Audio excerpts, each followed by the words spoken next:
Saudara, kita lihat apa saja yang menjadi sorotan utama di harian Kompas yang terbit hari ini Rabu 19 Juni 2024. Sejumlah informasi dihadirkan di halaman muka. Kita ke berita foto terlebih dahulu, saudara. Saya perbesar untuk Anda.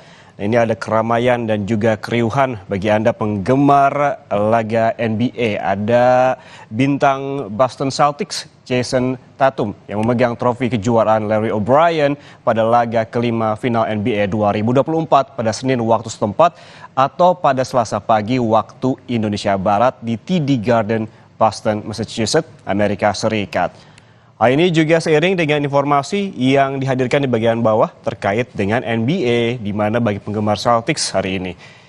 Berjudul Celtics akhiri 16 tahun paceklik, di mana Boston Celtics menjadi juara. NBA hancur berkeping-keping di Stadion TD Arena di tempat yang sama pada Selasa pagi waktu Indonesia Barat. Mereka menyatukan serpihan asa itu dan meraih trofi NBA ke-18. Celtics menyudahi paceklik juara selama 16 tahun, yaitu sejak tahun 2008.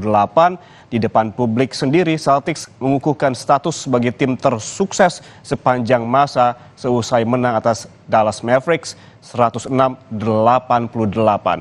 Dalam game kelima final NBA 2023-2024, Celtics unggul telak 4-1 dalam seri final itu. Capaian itu mengobati kekalahan mereka di final NBA pada musim 2021-2022. Kita bergeser sedikit tinggalkan arena NBA ke tanah air, saudara. Ada informasi terkait judi online berjudul Perang Lawan Judi Daring Sangat Minim. Ini terkait alih-alih memperoleh apresiasi dari masyarakat, upaya Kemenkominfo mengirim SMS massal yang berisikan edukasi pencegahan praktik judi daring atau judi online ini memperoleh kritik dan juga sindiran, di mana berbagai celah digunakan untuk menyusupkan tautan judi daring, tetapi upaya pemerintah untuk menghalaunya masih belum berdampak. Buktinya masih banyak pesan singkat atau SMS dari nomor yang tidak dikenal berisikan iklan dan juga tautan judi daring. Upaya pemerintah lewat pembentukan Satgas Pemberantasan Judi Daring dinilai lebih tampak sebagai tabuhan genderang tanpa aksi yang nyata. Pemblokiran 5.000 rekening terkait judi daring pun dipandang belum diikuti penegakan hukum yang serius. Kita lihat harian Kompas merangkum paling tidak ada korban-korban ataupun korban jiwa akibat judi daring ini. Yang pertama kita lihat, saudara, ada perwira TNI AL Letnan 1 Dr. Eko Damara yang mengakhiri hidupnya lantaran terlilit utang hingga 819 juta rupiah akibat judi online ini.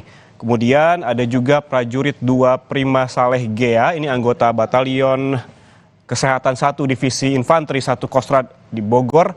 Ini tewas gantung diri diduga karena terjerat judi daring. Ada juga yang tercatat oleh harian Kompas menjadi korban jiwa judi daring adalah Brigadir Fadilatun Nikmah.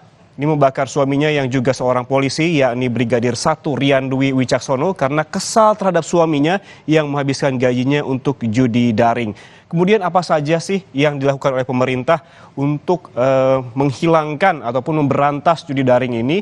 Ada beberapa langkah kemudian yang dicatat. Ada yang pertama yaitu Presiden Joko Widodo, saudara, yang menandatangani keputusan Presiden atau Kepres nomor 21 tahun 2024 tentang Satuan Tugas Pemberantasan Perjudian Daring. Kemudian yang dilakukan juga oleh Kementerian Komunikasi dan juga Informatika, ini yang mengirimkan pesan pendek atau SMS berisikan edukasi pencegahan judi daring. Apakah ini akan efektif? Kita lihat ke depannya karena memang ini sepertinya darurat, sehingga tim khusus pun telah dibentuk untuk mengantisipasi ataupun memberantas judi daring. Kita ke bagian bawah di halaman muka harian Kompas hari ini ada berita terkait dengan informasi haji berjudul Evaluasi Pelayanan Demi Tambahan Kenyamanan Jemaah. Ini sejumlah negara Arab memuji kelancaran rangkaian haji 2024. Perbaikan layanan haji ini hasil dari perencanaan dan juga adaptasi rencana dalam proses pelaksanaan ibadah yang diikuti 1,83 juta orang. Pujian kepada Arab Saudi disampaikan antara lain oleh Bahrain, Kuwait, dan Uni Emirat Arab pada Selasa waktu setempat. Kantor berita Kuna melaporkan putra mahkota Kuwait Syabah Khalid Al-Hamad menyampaikan selamat kepada Raja Arab Saudi Salman bin Abdul Aziz Al Saud.